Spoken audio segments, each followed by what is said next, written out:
Here at the GSSA, we are celebrating Women's Month, and we're starting the talk today with Thabile Makgala, who I know very, very well, as we have sat together on the committee for WIMSA.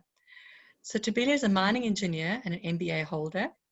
She has close on 2 decades of service in the mining industry, and literally I cannot believe it from looking at this photo that Sophie's has just taken.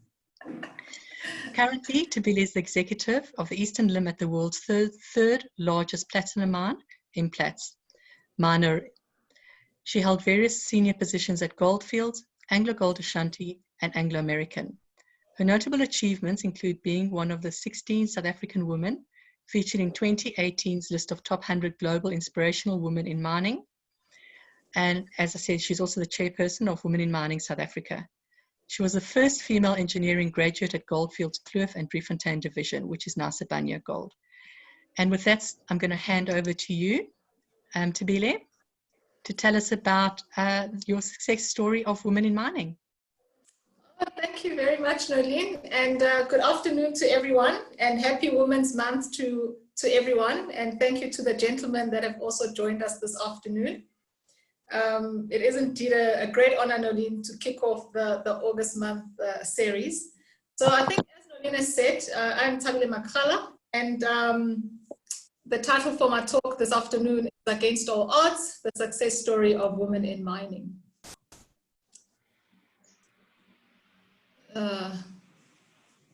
So Nolene, it was flipping earlier on, there we go. So like I said, I was born and bred in KZN. My mom was a single parent, and I'm one of 2 siblings. I later went to school in Durban Girls College, where I matriculated, and I'll tell you a bit more about what happened thereafter. I went to Wits and then did my MBA at the University of Stellenbosch Business School. So throughout my mining career, I've held various roles, and as Nolene did say, that my current role is the executive Eastern Limb at Implats. I am the chairperson of Women in Mining South Africa, and also a member of the Southern African Institute of Mining and Metallurgy. So I think, you know, we all know the history of women in mining, and that in the past, women were barred from actually entering underground. So legislation was only recently amended to allow us to go underground, because people were very superstitious as well. So we've come a long way, and it's still unfortunate that in 2019 still, that women still account for 12% in the industry. And while the lack of female representation is a global business problem across the industry and geographies, it is still a significant concern in South Africa, because even if you look at the various commodities, yes, there is year-on-year improvements, but you know, we are still hovering around 16–15% in the different industries. And as a whole industry, you know, 12%, which is still insufficient. So, you know, the strive to get more women in mining still continues. So as I said, raised by a single parent, my mother, who was a nurse, and, you know, my mother did a lot raising myself and my brother up. So when I was in matric, she really did come to me and say, listen, I've got your brother to look after. I've already done my best. And I totally understood, you know, that she really couldn't afford my university fees going forward. So it was at that time then I started looking to see which companies, you know, are offering bursaries at the time. So I applied to various companies at the time, and Goldfields were the first company to respond. However, what Goldfields required from me was that I do a year of underground work before they could then provide me with that bursary. And obviously, under the circumstances that, you know, were facing me, I had, you know, that was the card that was dealt. So, you know, I had to play it. So I agreed to Goldfields' offer, and I worked at Goldfields from 2001. However, what I did find interesting is that during the interview process, you know, the HR department actually never disclosed to me what was about to unfold.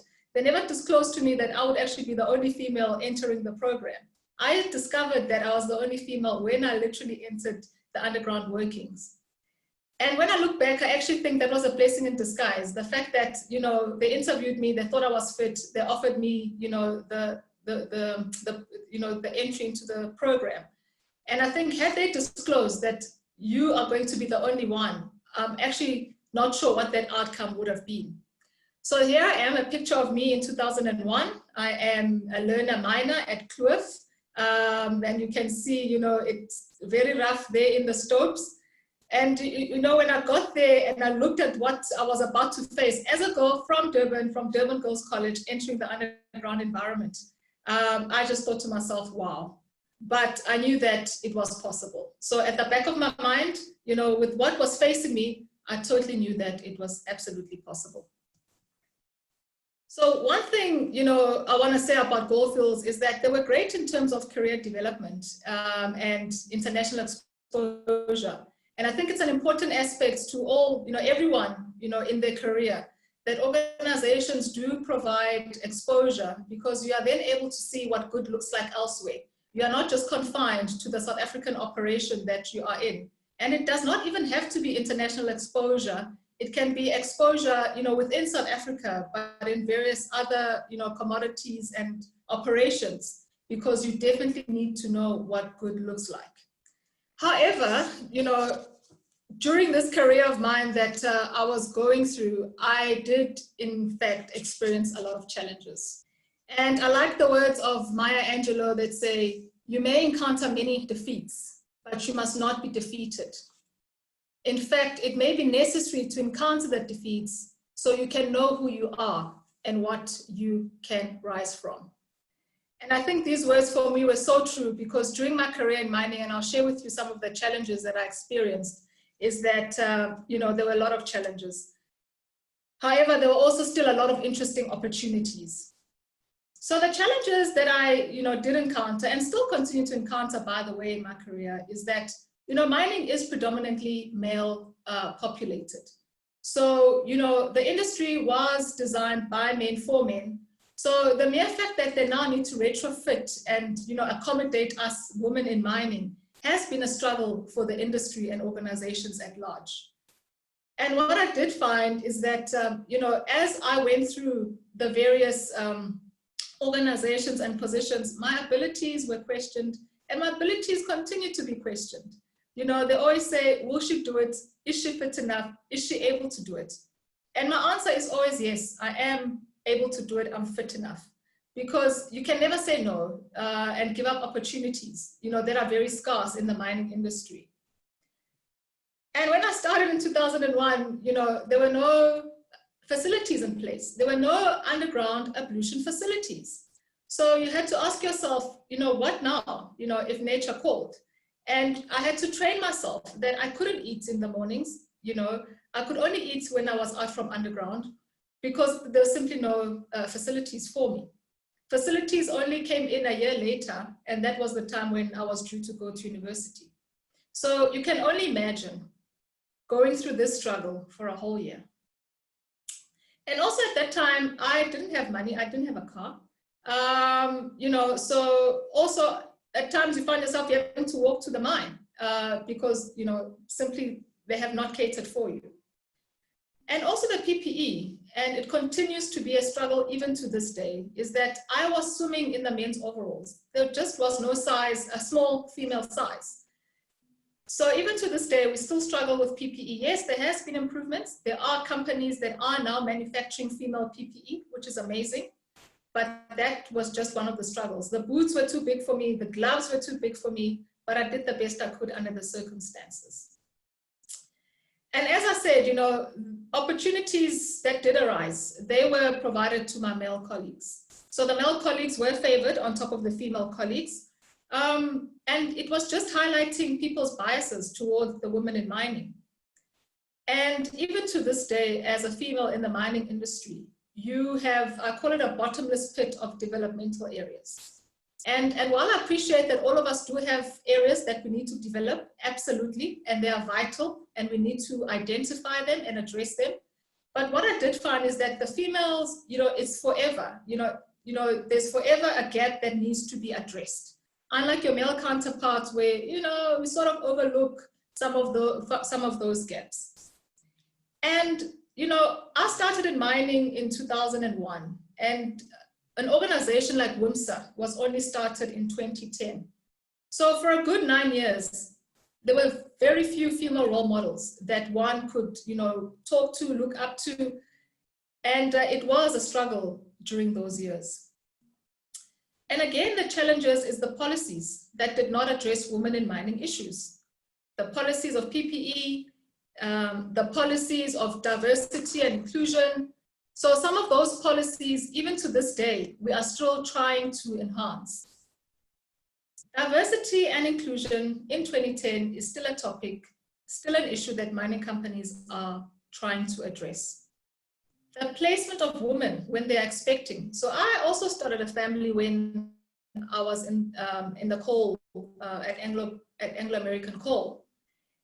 And then you ask yourself, because you are confined to mining underground, what is it that you are then going to do now that you are pregnant? Because you can't go underground. And I must say it was very disappointing that the policies then just did not address the placement of women when they're expecting. Especially the ladies who are not fortunate to have degrees or diplomas. Some policies say when you've disclosed, from the day of disclosure, you are sent home because they cannot find a placement for you. So now imagine being sent home when you've disclosed on month 1 of your maternity leave, because maternity leave is 4 months, but you still have 9 months to go through. So you disclose on month 1, maternity leave is 4 months. So by month 5, you have no income because you have used up all your leave. So these are still some of the challenges that women are still facing even to this day with regards to placement of women when they're expecting. And not only that, after you come back from maternity leave, it's the reintegration, of the woman. Because what you find in many mining organizations is when you go on maternity leave, the chances are they'll go get a male to cover your position. And the concern comes when you come back and you need to occupy your space. Usually the feedback we do get is, yeah, well, you put her back in and she's going to go away again in 9 months. As if that is a problem. That should absolutely not be a problem. It is our right as women to start families, and it's not up to our supervisors to dictate when and how we should be doing it.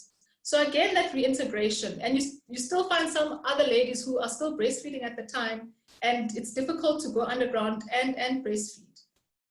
And just general culture has been slow to the acceptance of women in mining. And still a lot more needs to be done. And those are just some of the challenges that I have encountered and continue to encounter. And I'm sure lots of ladies and young graduates will continue to encounter as they enter the mining space. However, what I soon realized is that to succeed in life, you needed 2 things. It was ignorance and confidence. And for me, ignorance has really assisted me in a lot of ways, as well as confidence. It's like having an umbrella and it's raining. The umbrella allows you, it shields you from that rain. It gives you the confidence to stand in the rain, regardless of what is happening around you. So, the fact that I didn't know when entering the mining industry that I was going to be the only female, underground, that was just ignorance, but it was great ignorance because it then allowed you, to face all those challenges head on and be able to achieve. And it is often said that dreams don't come true because you dream them at that night. It's about hard work that really, and especially women in mining, it really is about hard work. Without working hard, you are not able to overcome some of the challenges and biases and stereotypes, in the industry. And to be honest, I've never been interested in the possibilities of defeat.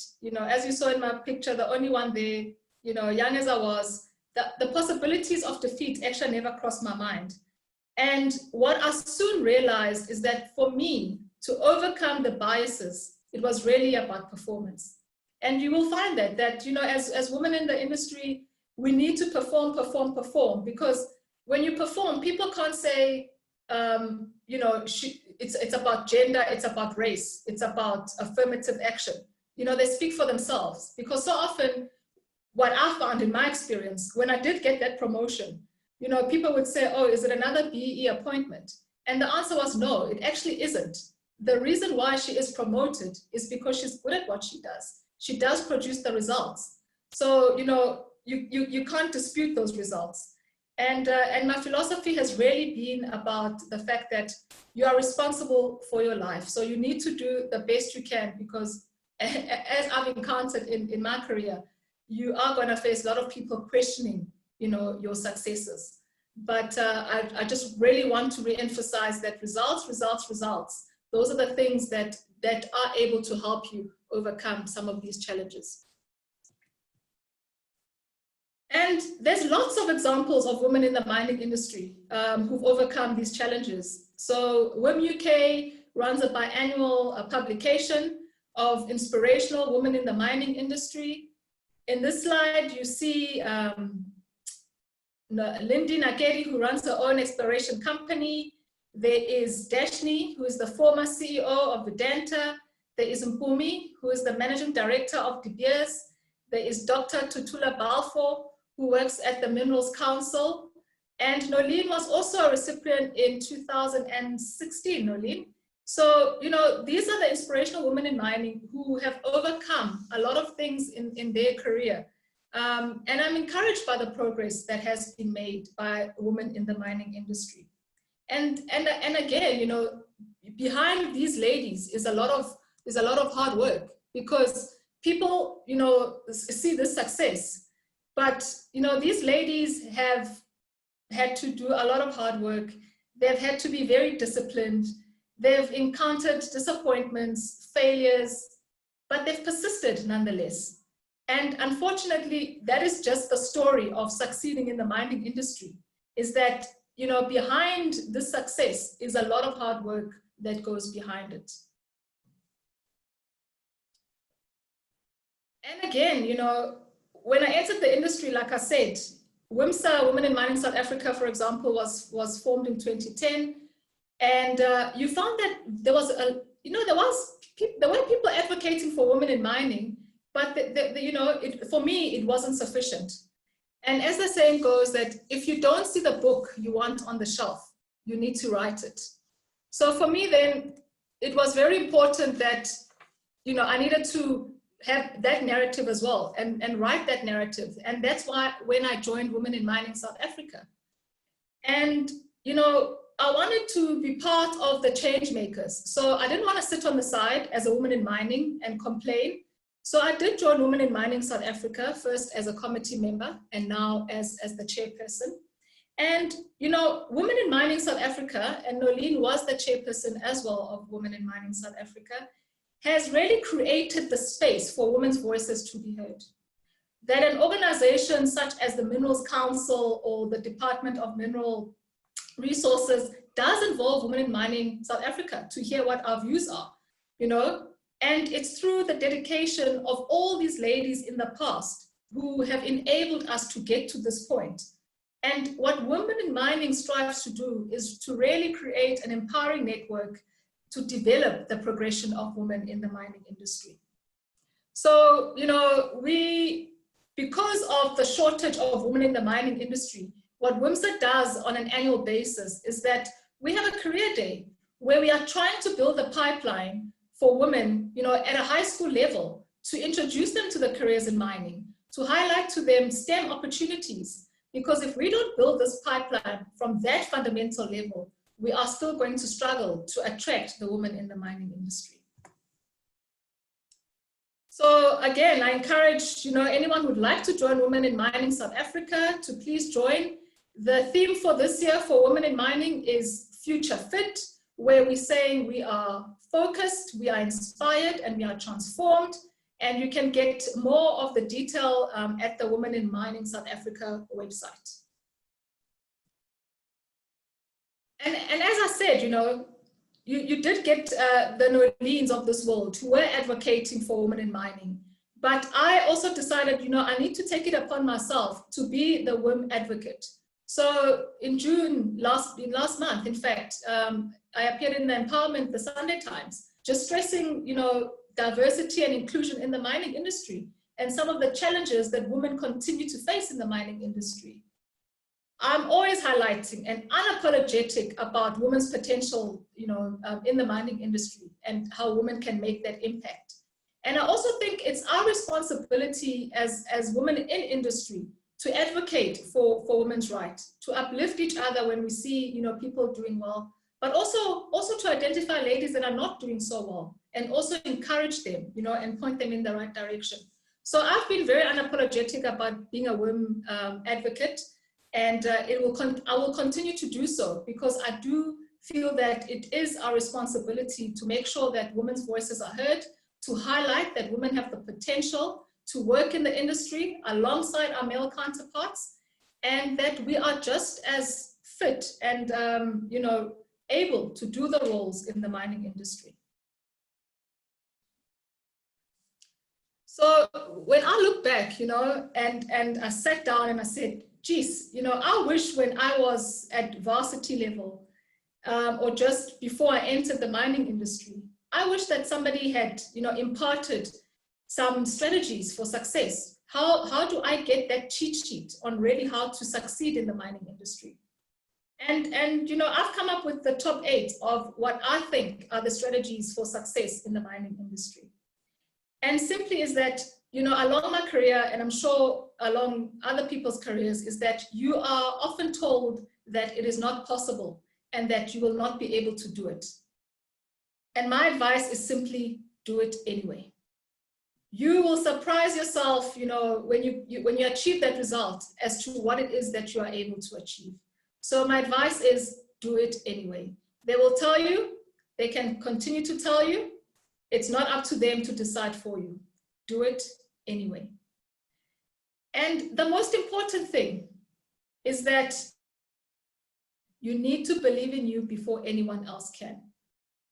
Because as you're entering the industry, the odds are against you anyway. So if you're going to have a pity party now and then, it's going to be very, very difficult. So you need to believe in you before anyone else can.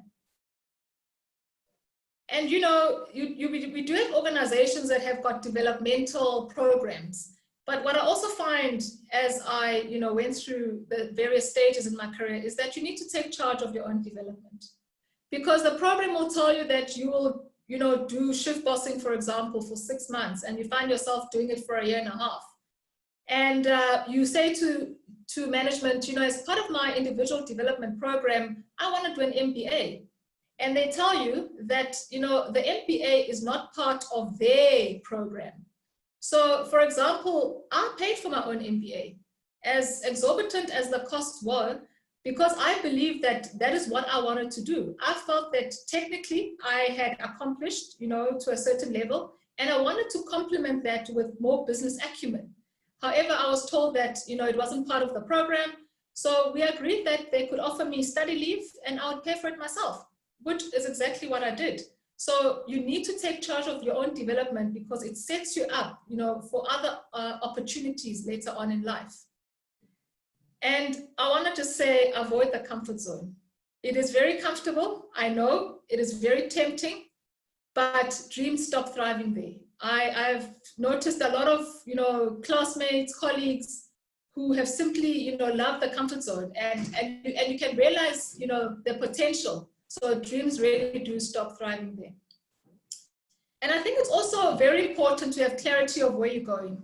So for me, my clarity of where I was going came on later in my career, which was okay. I think one day I had to have a tough discussion with myself to say where it is that you are going. So it's very important to have clarity of where you are going early on in life. And if you do get sidetracked, I think it's very important that you get yourself back on track. And most importantly is to find a mentor, a sponsor, or a coach early on in your career. And also for me, I think I did leave this, very later on in my life because I heard about mentors and I heard about sponsors. And because you are facing so many things, as you are climbing this, navigating this mining industry, I left it too late.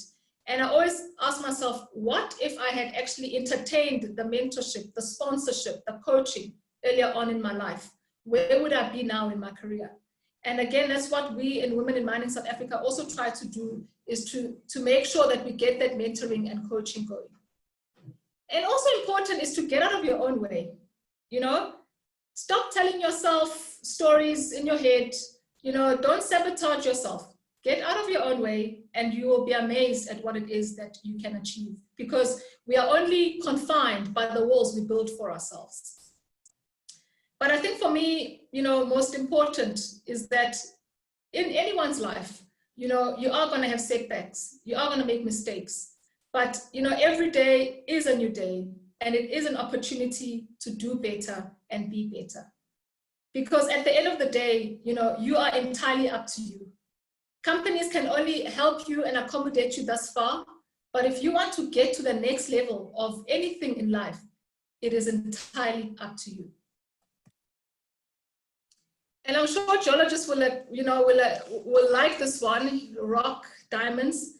And most importantly is to say that you need to keep the faith, and that the most amazing things in life really do happen at the moment that you're about to give up. A lot of, challenges are going to be encountered, but my message is never, ever give up. Because as I say, when you're giving up, it's at that moment that, those great things are about to happen. And yeah, so I've had a very interesting journey in mining, coming from an all-girls school, going into a deep gold mine by myself.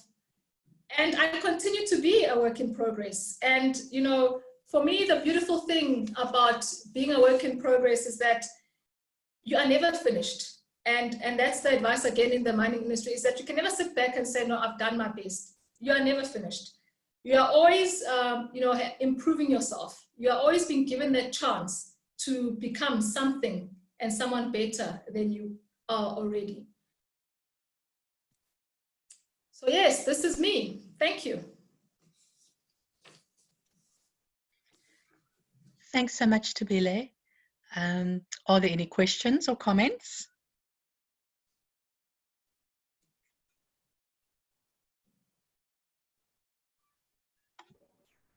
Hi, I've got a question. Please go ahead.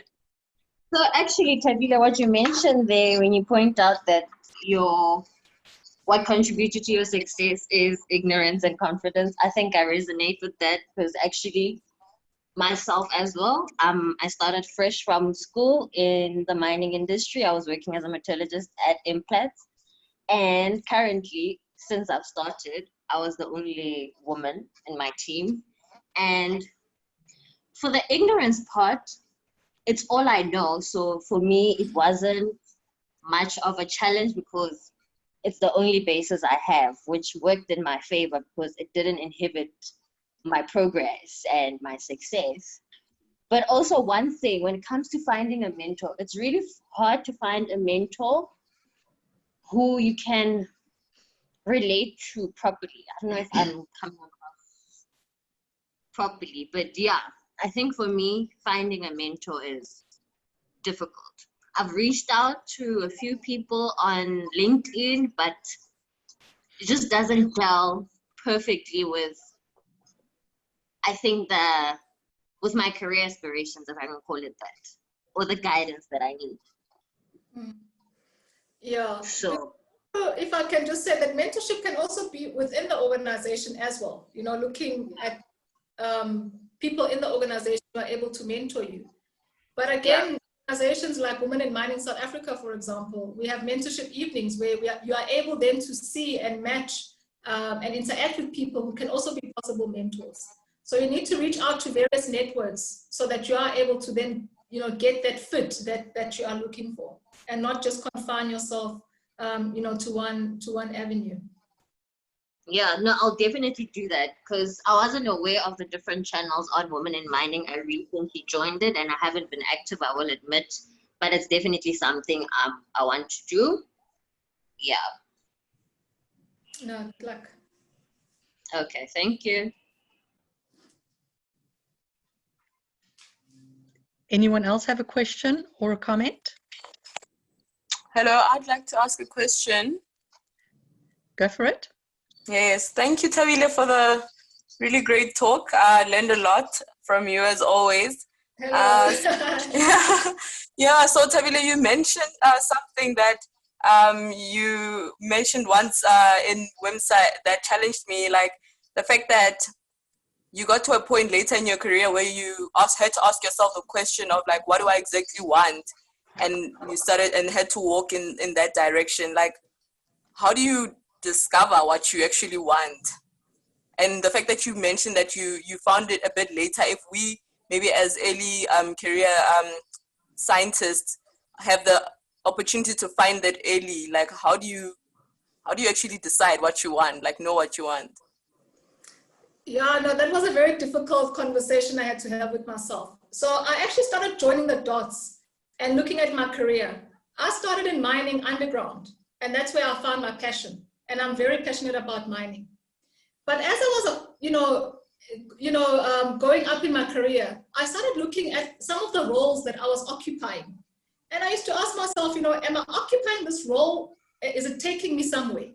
So you need to start questioning the roles that you are taking up and asking yourself, where is that role taking you? Because I've got a picture in my head. For example, my next role, I want to be a COO of a mining company.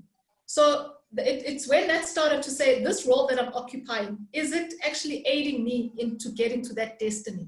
And that's the hard conversation I had to have. And I realized, no, some of these roles were not aiding me in that. So you need to match what your destiny is against the roles that you're occupying. And then you are going to be able to see that, no, this is not the direction that you should be taking.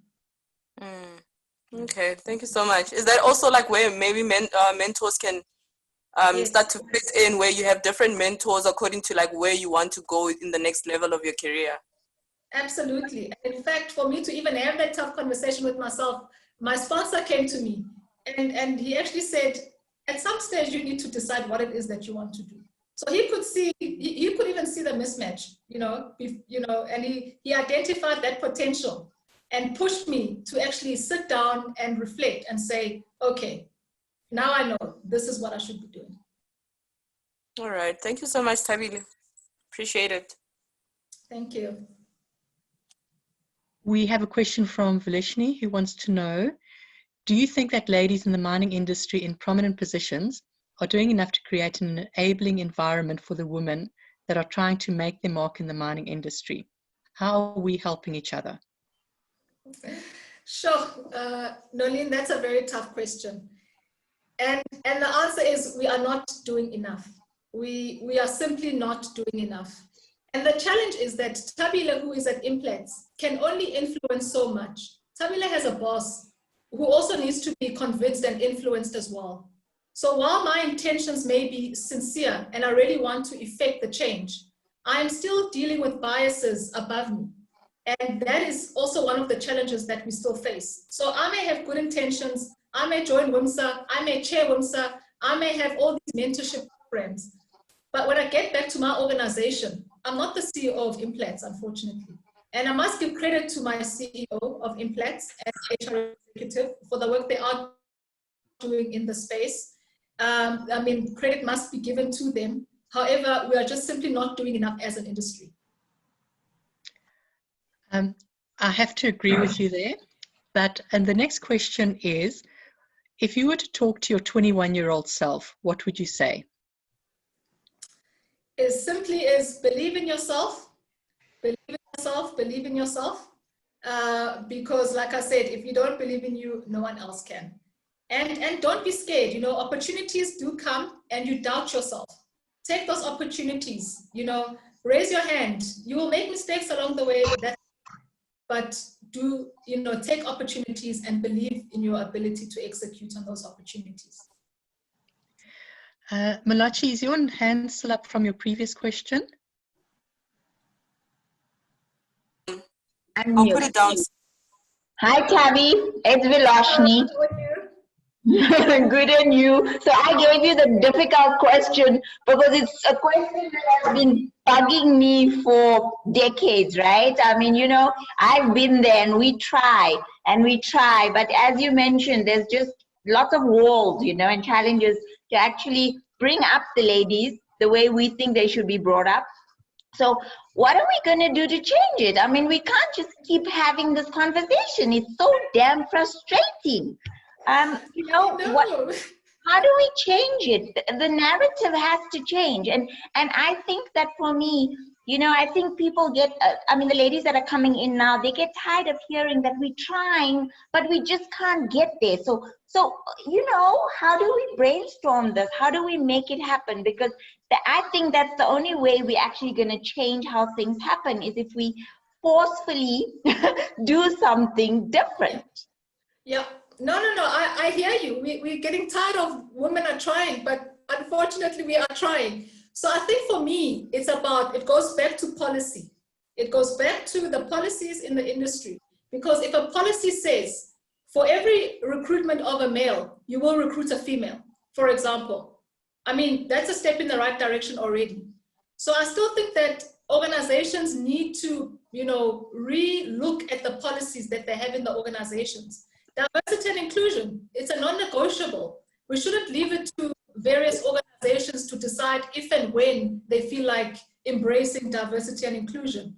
So I think when the policies and companies really introspect about, you know, what they mean and what is detailed in them, we will continue to try and we'll continue to try and influence. But we can never give up, unfortunately, because we are just still not there.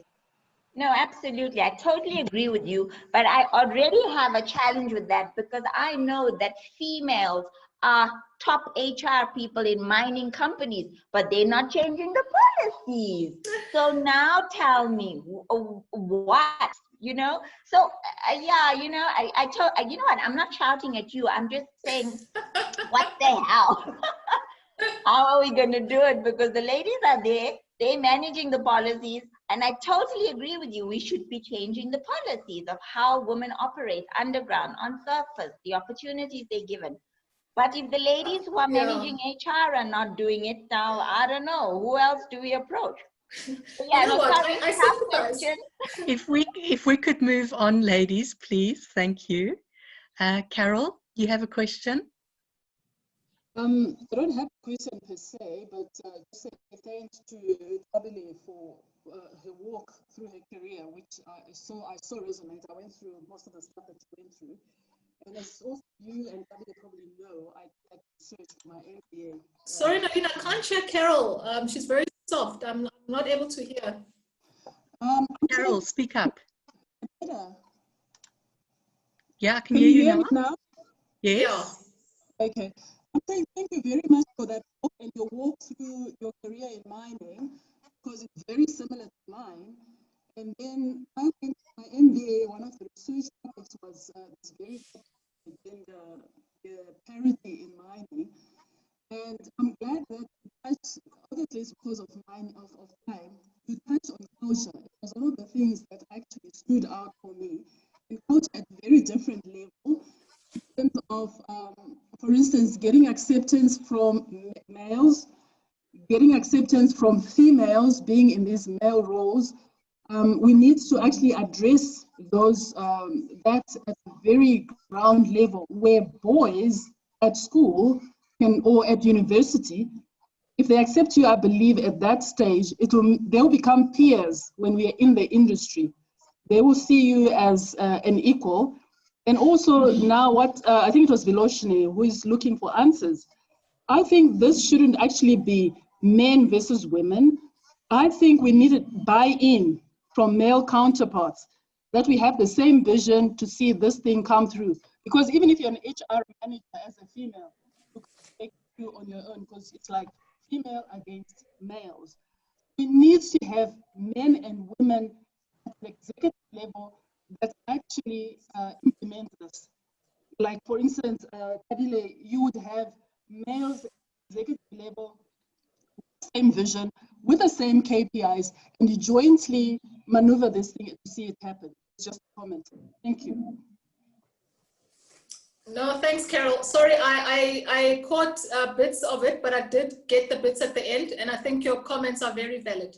And especially when we are in class, for example, with some of the men in class. So they should also, you know, be our partners as we enter the industry. So absolutely agree with those comments. Thank you. Zoe Peace, I hope that answers a bit of your question, which was what ways are you using to also raise awareness in men in the mining industry? of the challenges that women are facing. Camille, you have a question? Yes, thank you. Firstly, Thabile, thank you so much for your presentation. It was very well delivered and very inspirational. Thank you. I also went to an all-girls school, so you know, when I was at school, our school did everything in their arsenal really to empower us as girls, as women going into the real world. So when I got to university, I started with engineering. I was this very confident, you know, powerful woman coming out of this girls' school into an engineering class with 10 girls and about 200 men. And it was very, very daunting. But I was lucky enough, I feel, to have gone to a girls' school where you felt so empowered that I walked in there and I was confident. I managed to stand out from some of the other girls because I did not bow down to any man. You know, I was there. And granted, I didn't stay in engineering. I ended up in geology. But I must say, just with everything, I think, you know, every single year, women say, we're not doing enough, we haven't done enough. Can I actually say we've done so much? People need to understand that a society, the way society runs and has run for generations, it takes generations to adapt, to change, to fix things. And if you look even 10 years ago to where we are today, it has improved a lot. Yes, we still have a very long way to go because there are so many obstacles to fight against. But I mean, look at us, look at you, look at Nolene, look at and you know, all of us, we feel empowered, we're empowering others, we're encouraging others. And 10 years ago, 20 years ago, you didn't see this. So I think we mustn't be disheartened that we haven't done enough. We've done so much. And I can tell you, look at our trajectory. In 10 years' time, where are we going to be? And as Carol said, it's not only about influencing women. It's not only about getting the younger women to stand up and everything. It's actually about getting everybody together. And it starts now. It starts with the children. It's bringing them up. And that's the only way you're going to change any future or change what today feels like, is making sure that our future generations know what it feels like to be connected, to be equal. We know that it's separated and to be, you know, discriminated against for either being female, for being black, being white, etc. We know what it feels like. I don't want my kid to feel that. I want him to feel equal and empowered no matter who or what or how he looks. And that's going to start with our kids. So yeah. No, absolutely. No, absolutely. No, thank you for your comments. I think you are encouraging me now, but no, absolutely, your comments are absolutely valid. Great, thanks, Camille. Mr. Alterman, you have a question? Hi, Colleen. Hi, Thabile, and everyone. Okay. Yes, here's Vladi. I have a question and a comment. I found just the last comment by the lady just talking before me.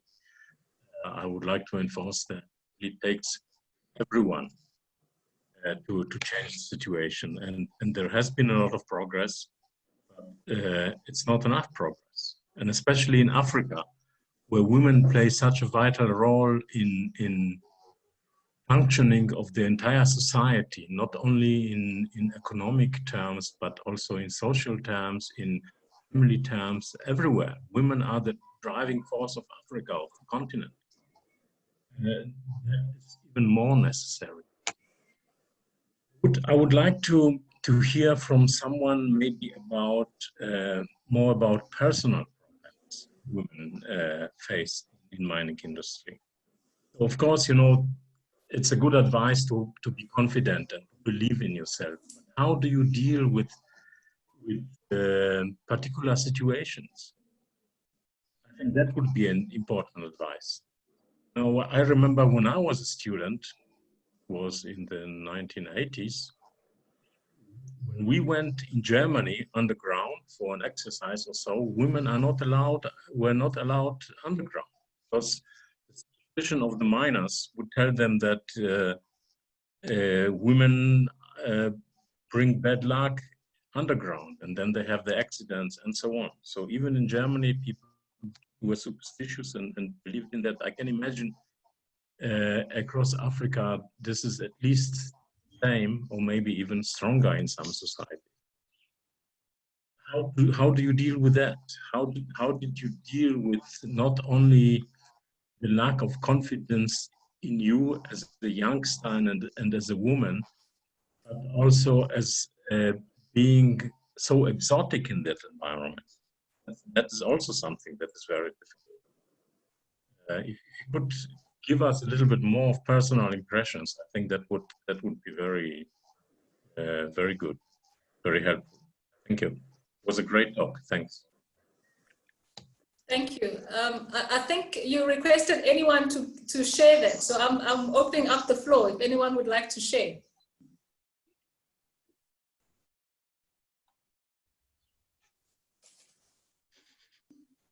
Hi, it's Carol again. I was with Anglo-American, and because Anglo-American had policies, I think I was the second geologist to go underground, thanks to my predecessor. So if there was support at an executive level, if they say I could go underground, they made sure I was safe underground. They gave me what I needed. They gave me the equipment and the people and the assistance. So it was done at that level. I don't think I could have done it at any other level. So it was coming from like head office level. And when head office talked in, everybody listened. And in terms of superstition, because everybody's under there, and if the boss is paying you, superstition is irrelevant. You do as the boss said. So I had support in that manner. That was my experience. Some people may have had different experiences. Thanks. I'm happy to also share one of my experiences.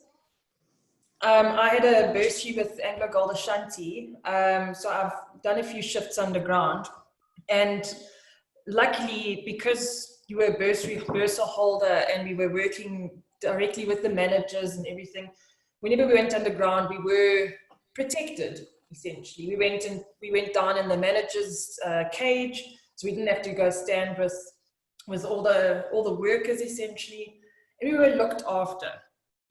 Since then, I've been working as a consultant, and I must say going to the mines, even now, is the most uncomfortable thing I've ever experienced as a woman. I've always been very confident, and I don't take any trouble from men, but recently I've gone to a mine and I've gotten catcalls, I've gotten very rude comments, and sort of like disrespected in a sense that I'm weak and, oh, are you okay? Can I carry that for you? And not in a polite way. I mean, I've had people offer to help carry things politely, and it's been fantastic. But my experience on that day was horrible. And what I want to say to just younger women going, there's nothing you can do to stop that, other than ignore it, call them out on it, but make sure that you are in a safe place, guys, seriously, because the world out there is absolutely horrible. And I still can't believe that it was happening. I mean, it happened last year that I went there and I was looked up and down, and it was very uncomfortable. So making sure that you are confident in yourself, you don't let any man intimidate you, because they, unfortunately, the way empowering women is going at the moment, in some cases, not here that I've seen, but in some cases, it is to belittle men. And I think that's the completely wrong way to go about things. It's not about belittling men. It's about empowering all of us so that we can work together and really do something great. But unfortunately, there's some instances where men feel very challenged and belittled, and it unfortunately ricochets on innocent people. So I think you just need to think about your comebacks before you go to a mine. Walk in there, have strong comebacks. And that's all I can say, really. It's just be confident in yourself and don't let them belittle you, and don't feel challenged in that sense. They are intimidated by you, and take that with confidence, because you know what you're doing. Go in there, do the best job that you can. And then they'll see, oh, okay, sorry, you're not just here because, you know, you're a woman and we need to tick that box. Be there because you deserve to be there. So yeah, just stay confident, girls. Thanks so much for that, ladies. If we could move the focus just a little bit, there's a question from Dumi. What hope can we give to young aspiring women, and I'm going to add men, in mining, given the shrinking mining sector in South Africa? Sure, Nolene, I think there's so much that, especially the up and coming, you know, not say graduates, ladies and men in mining, you know, with the advent of the fourth industrial revolution, with technology. So I work for a platinum company. You know, we are looking at research and development, EV vehicles. So I think in the technology space, the innovation space, there is so much more to look forward to in the mining industry. Because, I mean, even COVID has shown it that, you know, with the social distancing, for example, it brought to the fore the requirement to actually have remote operations so that people are removed from each other. They're not close to each other. So I think I'm excited, in fact, for the future generation in mining, because there's careers that we are occupying now. You know, those careers are going to evolve. You're going to have data scientists, you know, we're going to be having psychologists running mining operations, because they need to understand the human side, the machine side, you know, how do those two worlds interact? So absolutely bright future, especially technology innovation. So I'm very excited. Thanks. I have to second you on that. I'm totally excited about what's coming in the mining industry. Sifiso would like to add something. Sifiso? Thanks, Nordine. I'd like to add a bit of lightheartedness and then compliments, just from the GSSA perspective, and Craig can maybe add on as well. Just if you look at the tough year we've had as a society during my tenure, the best sort of portfolios where we've achieved quite a lot, which I mean, I emphasized this during the AGM a few weeks ago, and these are the people I'd like to thank. They're on the call here. So Nolene, I mean, single-handedly with all these lunchtime talks, keeping people engaged from the meetings perspective. Natalie was also supporting from that front. That's where the membership felt were very, you know, relevant and kept people engaged. And we're still continuing now into Women's Month. And the second person is Tanya, who's also on the call. She's the VP for Professional Affairs. She also single-handedly started something that's also quite close to my heart, which is a mentorship program. We have a mentorship program as a society because she ran that. So, and I'm not saying this to be nice, so because it's Women's Month, they know this. These are the portfolios where things have been happening over the past year and getting over a whole lot of these challenges. And I mean, Craig can attest to this. Dumi is also on the call as well. But I mean, they've done well to run the society. It's not, you know, one single person. It's not me who's running the society. It's all this that's been happening in the background. And, you know, it's more of a thank you, but to just show, you know, how powerful these women have been over the past years in the challenging times we've been having as well. Thank you. Thanks, Nuri. Thanks so much, Sifiso. Do we have any more questions or comments for Thabile? Just jump right in there. You don't even need to put up your hand now. No? Oh, hang on, there's a new message. Let's just see. Thabile, I don't know if you've been watching the chat, but there are lots of thank yous. I'm inspired, well done. And just from our side, you are truly inspiring. And having been in your position at WIMSA, I think you're doing a fantastic job. So congratulations and thank you so much. If there are no further questions or comments, I would like to just thank our sponsor for the month, which is Pitto Associates. They're sponsoring all the talks that we're having during Women's Month.